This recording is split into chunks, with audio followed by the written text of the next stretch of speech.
Hello and welcome back to the NBA DFS Slate Breakdown for Wednesday, October 22nd. We have a 12-game slate on tap, our first DFS show of the new season, and I think it's going to be a fun one. There's so many different ways to go, so many different players to talk about. We're going to try our best to, slim it down a little bit and give a smaller player pool, if you will. There's obviously some other guys that we will not talk about that you can have in your lineups, but we will do our best to hit the high owns and then a couple pivots. Now, before we get into it, I'm your host, Tyler Wiemann, and come join us at LionStar. $39.99 per month gets you access to all we do, the props, the DFS. You get it all for one low price. We also have a free trial option. If you've never tried us out, come try us out for free. It's available on iOS, on Android, on website. You get all platforms for the same subscription for all sports we cover. Now, let's dive into it. Oz, thank you for showing up. I absolutely appreciate you being here. And some good examples for some stats. Fantasy point per minute is a big one for me. You just have to be careful that the guys are actually going to get the minutes, obviously. But I heavily kind of rely on that. Obviously, usage is the another big one. Those are probably the two main ones for me as far as to try and give a little bit more of predictive analytics for the future. Now, let's dive into it a little bit and go position by position, starting with point guard. And we got James Harden coming in at 27% owned. James Harden is obviously a very good player, and it's in a good matchup versus the Utah Jazz. I don't mind having some James Harden. I'm probably going to end up being around the field on him. I don't think this spot is so good that I have to get him, but it is a nice one. And Utah, occasionally will surprise and keep into games a little bit more than you would expect. My only issue here with good old James Harden is we do have a healthy Kawhi Leonard, which definitely hurts the overall fantasy points per minute from James Harden, but the matchup is great. Utah was 30th versus point guard over the last 20 games. James Harden obviously has a giant ceiling, even at this point in his career. And at 8.3K, chances of being in the 40s are decent. Kevin Porter Jr., 5.6K on FanDuel, 5.8x value coming in as the second highest owned spot. I'm very interested in him on this spot. We have him at 28 minutes, which I think is probably fair, but he has been a high fantasy point per minute guy for his career. We just haven't really seen him get too many shots at really playing decent minutes. He should in this spot. Obviously, Giannis is a huge factor who will take in a ton of usage on a nightly basis, but Kevin Porter can score and has a high ceiling at 5.6K. I'm going to definitely be getting some of him, or probably a good portion of him. Josh, he's saying zero in Denver, who has been a NHL contributor for us for a while. Zero does live in Denver, but his name in the LionStar chat was Zero in Denver. Cade Cunningham at 10.1K. Cade is back. We got a 5-star alert score from him. He's versus, obviously, the Bulls, who are not very good, allow a ton of fantasy points per minute to the point guard, ton of assists, ton of field goals, and Cade is Cade, one of the best point guards in the game. I have no problem paying up for Cade when he's a guy that can get a 60 at 10.1K.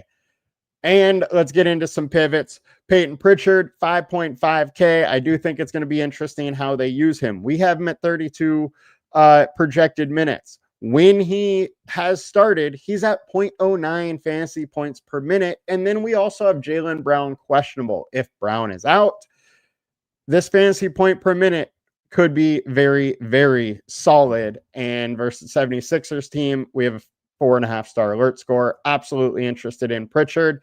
And then we got to go to Ja, 8,300. Ja Morant, we have him at 31.5 minutes. He obviously has giant upside. Over his last 20 games, usage was 35%. This Memphis guard area or position is super thin for Memphis to start the season. And I think you could do worse than going to Ja. And if he surprises you and gets some extra minutes, say he plays, 34, then the upside is really, really there for him. And the spot really isn't that bad versus New Orleans. They do have some good defenders, but all in all, if I'm getting Ja in a close game, in a nice pace matchup, I'm all for it, especially at a little bit lower ownership. Then I got Jalen Brunson here, and I got to re-look at my Knicks exposure because it went way up after the Karl Anthony Towns being doubtful news came out, and now he is questionable and expected to play. So we got to look at that scenario throughout the day because it will change. But at 8,400, you could do worse than Jalen Brunson when he's coming in this low owned. I actually think this is a sneaky game to target. Super close. Total is 228.5, which isn't bad. The only issue is I generally don't like targeting either of these teams. The pace is a little bit down, but at least it's a pace up spot for Brunson. He's going to be projected for 34 minutes. We know what he does. We know he's going to control the offense. And then outside of Cat, they're really minus big men. So if Cat is all limited, I think the Brunson usage goes up as Cat's, the next guy to take usage. So if Cat is at all limited, I think the ceiling here is giant, and I don't mind some Brunson. Cat is in. I'll have a little bit. 10% owned for a player of his caliber is just low. Pricing is, pretty mid right now, so it's pretty easy to get a lot of these solid guys. On to DraftKings. Let's check out our highest owned over here. We got Cade Cunningham. Trey Jones at 4K is a little bit interesting. I do worry about the upside here. Now, we are betting him over PRA on our prop show. So I do like him, but like that iron's 14.5. Like he's got to get, 20-ish PRA to really be a guy where you had to have. So I don't feel like I have to get there at 2,200, and there's plenty of value options on this slate. Walter Clayton, unfortunately, I just don't think is going to get enough minutes to truly play it off. Now, if he's at 1 point per minute, he scores 18 at 3K, that's kind of paying off your salary. You're on a 300 pace, but it's just not going to be a real difference maker. And it's another spot where I don't feel like I have to get there. 1 point per minute is a decent clip. And I just can't count on the minutes there, so I'm a little worried about that one. Kevin Porter Jr., we obviously talked about already. Now, getting over to shooting guard, our high-owned, we got James Harden, we got Grayson Allen, and we have Kevin Porter. Grayson Allen is one of my favorite picks at 4,300. He is good to go. They've already said that, so he's off the injury report. And we're expecting him to play 30 minutes. This is a guy that can light up the scoring board. In the other aspect, there's no longer Bradley Beal. There's no longer KD. And because of that, I would expect Allen to get plenty of opportunities. And at 4,300, he could absolutely hit 30 plus. And I'm all there. I'm all here for it. Peyton Pritchard, we covered. Other shooting guards I wanted to talk about was Ace Bailey at 4,400. He is good to go. We have him at 27 minutes right now. He looked pretty good in the preseason. And with that, I'm totally fine to go for the rookie. Top end talent, high draft pick. I expect him to get some decent playing time. And at 4,400, there's a giant ceiling here if he's playing, those minutes. The issue is it is the Utah Jazz, and it is always hard to really figure out their minutes. But going low owned, a high draft pick, I don't mind taking some shots there. Now, let's get on over to shooting guard on DraftKings. Our high owned Mikal Bridges at 5,800. The price is low. The minutes are going to be there. My only issue with him is 0.79 fantasy points per minute over the last 20 games. Unless Cat is out, I have a hard time really going here. However, he does have a big ceiling when he gets it going. So I don't mind getting some. He can get you 40 at 5,800, and that's enough for me to get a little bit. But I'm not going to go too hard. 18% owned on this big of a slate is fine. I'm not running away from me just because it's 18%, but I don't totally love the spot. Najee Marshall, 3,600, 23.5. I wouldn't look too much into these fantasy points per minute because a lot of this is with Dallas being totally broken last year and everybody out. He's going to play a little bit, but I don't know how much he's going to play, and that does worry me a little bit. He's got to be battling with Cooper Flagg for some minutes here. So he's going to play a bit. We have him at 23.5. He's cheap enough. He can get you over 20. So I don't mind a little bit, but I do think 13% is a little owned, and the ceiling probably isn't quite there.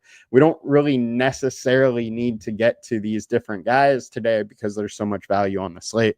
Devin Booker at 9.6K. You can always go to D-Book, especially when it's his show now. He's going to be back at the 1.2 fantasy point per minute area, and at 9,600, you can absolutely go there. We do know when he gets hot too, he can really fill it, and he's in a nice spot. So I don't mind having a little bit of them. Small forward on to FanDuel. Asuar Thompson, 5.4K, 28% owned. This is chalk that I'm eating. There's no Ivy. You got Cade Cunningham. He should play more minutes than he was last year. I would expect him to be more in that 27, 28 range. If he gets to 30, we're eating good. 1.1 fantasy points per minute last season, and he's in a decent matchup versus the Bulls. 237.5 total. I'm going to have a bunch of them at 5,400. Grayson Allen, we talked about. Cooper Flagg at 6K, 24% owned. Look, Cooper Flagg played with the Olympic team as a high school student, and the Olympic team was impressed with him. He's now a little older, grown a little bit more, put a little more weight on. I think the sky's the limit, and I am definitely going to be playing plenty of Cooper Flagg at 6K. Fine eating that price tag. Quentin Grimes, 4.5K, 17% owned. We have him at 29 minutes. My one thing I will say about him, last season, he went on just a wild tear to end the season when everybody was hurt. With Embiid back, Oz. Oh, you're responding to Josh. Yeah, I responded to Josh with that already. With Embiid back, with Tyrese Maxey healthy, he is going to be nowhere near his points per minute to end the year last year, where he was putting up, 40 plus, 50, 60s with regularity. Now, his confidence is going to be up coming into this year because he was balling out when he was the guy. So at 4,500, I don't mind a little bit. They obviously brought him back, but it is a tough spot versus Boston.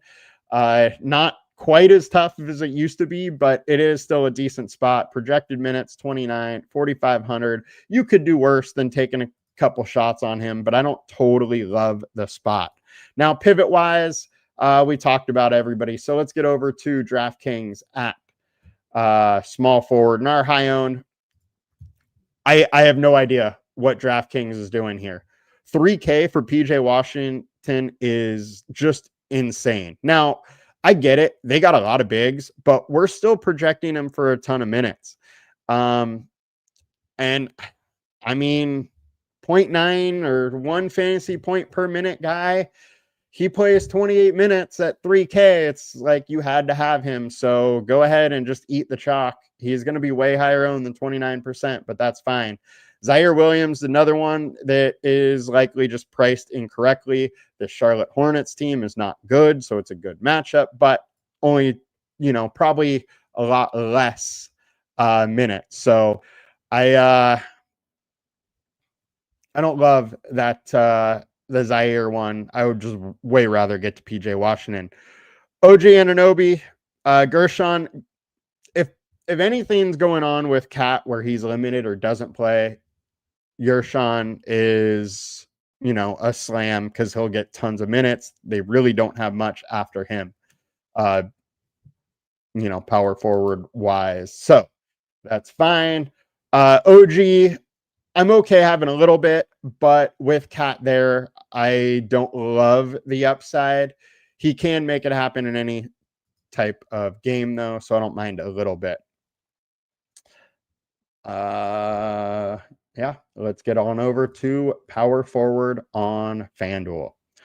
Asar Thompson, obviously love that. Cooper Flag, Evan Mobley, 22% owned. He might be one of my highest owned on the slate. We got no Darius Garland, no Max Strus, and we got another year of this guy continuing to improve. He was at 1.2 fantasy points per minute over the last 20. Without Garland and Strus, he's at like 1.4 fantasy point per minute. So I very much like this spot. It's not the best matchup. You don't like going against the Knicks, but with Cleveland, these good matchups are sometimes better. And the reason being is they blow out so many teams. These starters don't get full run. They should get full run today. So it makes that a little bit more interesting to me as well. And I think we got to talk about Zion. 9,300. It looks like he came in shape. 32% owned. It's his team. We got Jordan Poole as like an afterthought. It is Zion's team. The ceiling's there. I'm totally fine getting a ton of Zion at low ownership. Anthony Davis, 10.9K. I mean, everybody's going to go to Cooper Flag. AD is still AD, and he's one of the best guys in this game. This usage could be extremely high on this team in Flag's first game. So I don't mind getting some of him without Kyrie Irving out there. And Jaren Jackson Jr., 7,700. Zach Edey is out. If he starts at center and Santi Aldama is at power forward, I will be slamming Jaren Jackson. I love the upside when he's starting at center because he has just a little bit higher floor with a few more rebounds, and we still have that huge blocks and steals, assists category that he could just totally blow up. Once again, it's another spot where it's a younger player that is getting another year under his belt and in a good matchup. I'm going to be playing a lot of Jaren Jackson Jr. Now, let's get on over to power forward on DK. PJ, Ant, Giannis. I absolutely love Giannis today. I will have a lot of him as well. Is he only center eligible, or did I just forgot to tap him over on power forward? But yeah, I'm gonna play a ton of Giannis on both sites. I think he looks great. He is a giant ceiling. It's just him pretty much. I mean, you got Kevin Porter Jr., you got Miles Turner, but he's going to eat. He's going to have the ball in his hands a ton. I will play an absolute ton of him. Getting on over to center, Mobley, Eubanks. Eubanks at 3,900 is going to be chalky. Minutes are up in the air. We don't know how many minutes he's going to play, but I'm going to have to get there. The only thing is on a site like FanDuel, it's, do you want to give up that ceiling? When at 3,900, you're not likely to get 40 out of him. And there's going to be guys that probably put up 60 at the center spot. So that's the only issue here is, do you want to give up that ceiling? But I don't mind going there. I also don't mind going to Embiid. Santi Aldama, I do think is a nice play. Probably have him more on power forward though. Day'Ron Sharp. My issue here is just minutes. We only have him at 18.5, and I'm not playing him if, he's down there. Like if news comes out where that's changed, I'll have a ton of them, but he just doesn't have the ceiling for me on a 12-game slate to go there. Cat, I like at 8.7, probably going to get a decent amount of him if he is playing. And then, Ant, Miles Turner, Jaren Jackson, the pivots, 6,300. Miles Turner is interesting to me. He could have a bit of a role change on this team. And if that is the case, there's some upside there. Romulus, Cat is actually now questionable. There was a news that came out that he was doubtful. And then right after, there's a questionable update. And with that,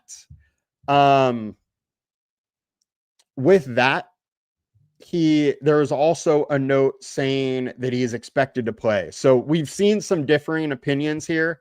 And with that, it's one of these spots we got to keep watching to see what the news is going to say. It's been all over the board so far. Oz. Yes, injury news is gigantic for NBA DFS. That is, if there's anything you need to watch for NBA DFS, it is injury news, and try to think through what may be happening if one guy's out. They're going to name a starter, but it doesn't necessarily mean that starter is going to get all the minutes. There could be a value piece that plays 24 minutes that jumps up to being a great play because of it, even though he's not starting. So the injury news is huge. We put out a tweet every single day going over some of the news. Let me see if I can bring up what we got for you guys right now. Here. All right. So this is the tweet we put out on our Line Star. Goes through all the teams and who is questionable, what it looks like right now. And at like 3:30, we'll send another tweet trying to give some updates on that as far as what's going on. 3:30 Pacific time, that is. Now, rounded out on center over here. Claxton at 5,500 is interesting. Kalkbrenner, we're really not sure how many minutes he's going to play. I would expect Diabiti is the starter. He's going to come off and play, 18 to 20 minutes, something like that. OSID, can you rank payups on FanDuel, Wemby plus all? Let's go. All right. Pay up options. Giannis and Wemby. I think Giannis has the higher floor. So if you're playing on a game like, underdog draft, I would be saying I would just take Giannis first. Wemby is a close second, though. AD, I would probably put Cade over Embiid just because I worry about Embiid's minutes fully being there. And then I guess you got to throw Embiid, Zion, LaMelo, Ant. And those are the top pay up options. So that's going to do it for us today, guys. We will be back with more soon. Later this afternoon, we'll do the Thursday night football DFS rundown, and that'll do it. Hope you guys have a good one. Talk to y'all later. Peace.